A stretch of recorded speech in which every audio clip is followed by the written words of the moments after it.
கிருஷ்ணகிரி மாவட்டத்தில் வெயிலின் தாக்கம் மிக கடுமையாக உள்ளது. மாவட்டத்தில் கடந்த சில நாட்களாகவே வெயில் தாக்கம் 100 டிகிரி பாரன்ஹீட்டை தாண்டியுள்ளது. இந்த நிலையில் இந்த கடும் வெப்பத்தின் காரணமாக மாவட்டம் முழுவதும் அதிக அளவிலான வெப்பக்காற்று வீசி வந்தது. கடும் வெப்பத்தினால் நீர்நிலைகளும் தண்ணீரின்றி வறண்ட நிலையில் காணப்பட்டன. இந்நிலையில் கிருஷ்ணகிரி மாவட்டத்தில் வெயில் சுட்டெரித்து வந்த நிலையில் வானத்தில் கருமேகங்கள் சூழ்ந்தன. இதனைத் தொடர்ந்து கனமழை பெய்ய தொடங்கியது.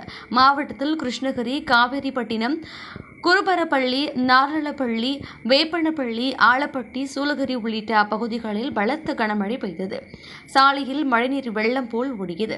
இதனால் வாகன ஓட்டிகள் அன்றாட பணிக்கு சென்ற பணியாளர்கள் சிரமப்பட்டனர்.